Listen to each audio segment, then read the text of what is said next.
toilets. It takes the gray water, it treats it, it supplies enough water to plant for 2 acres of bananas. The entire system on top is made of fly ash from coal plant.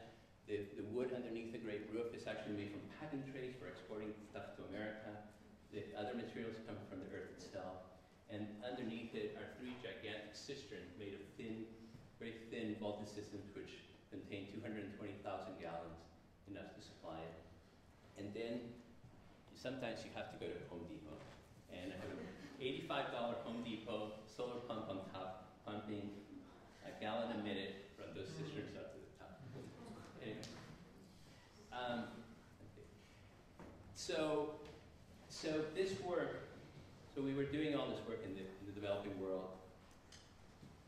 And then one day, one of my students, who I love very dearly, who actually came up with the name Basic Initiative, which is the name of our organization, said, listen, the problems in the US are so grave, we gotta come home and do some of it at home.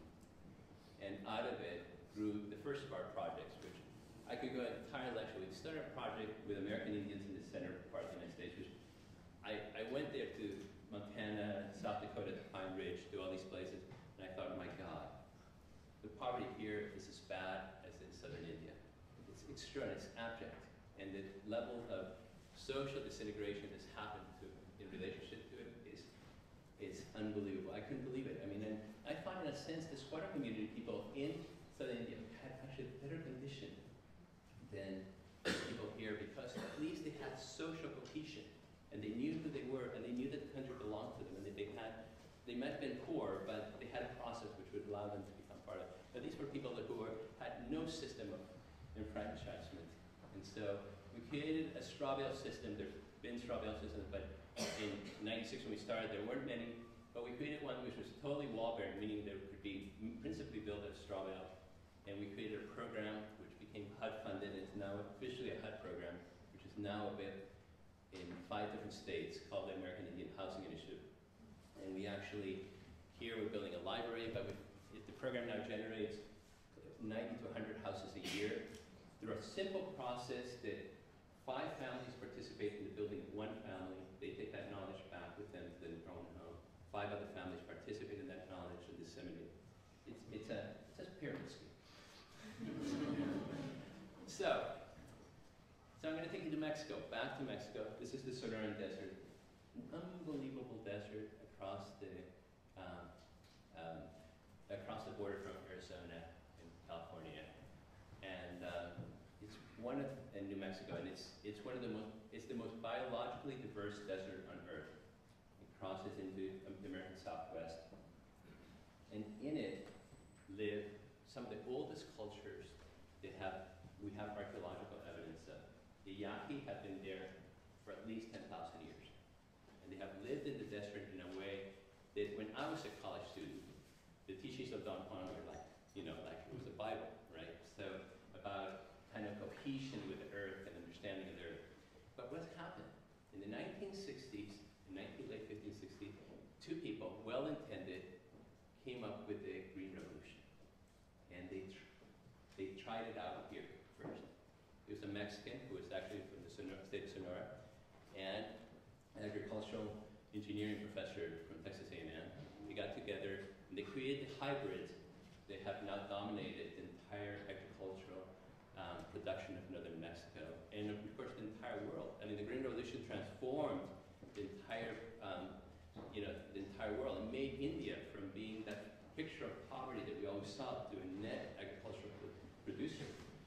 But in the Sonoran Valley, where it's been applied for 50-some years, women suffer the highest cancer rate in the world, living in what would be the most beautiful desert you can imagine.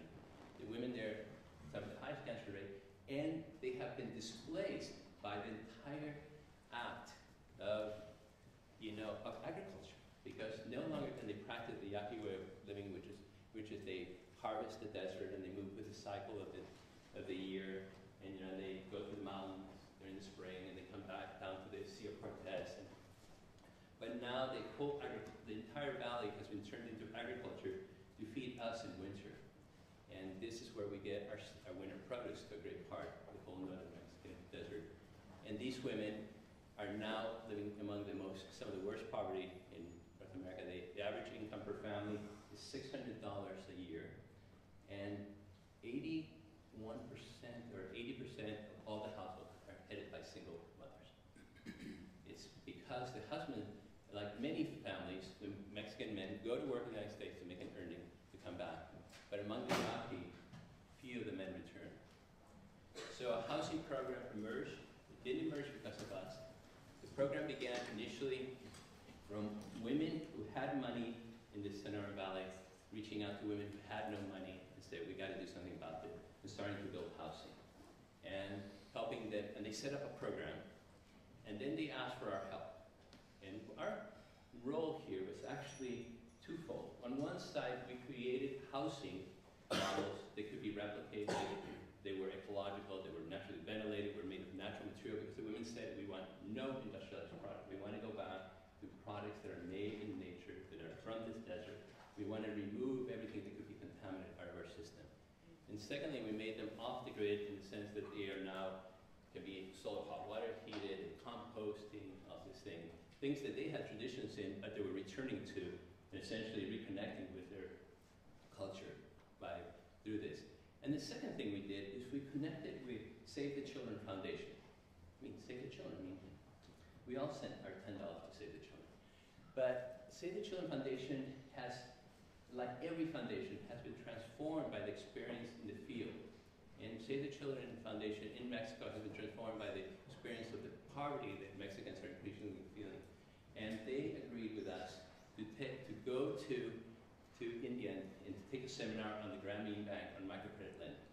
And with them, we created a structure of financing where women of 25 mothers joined together, single mothers joined together.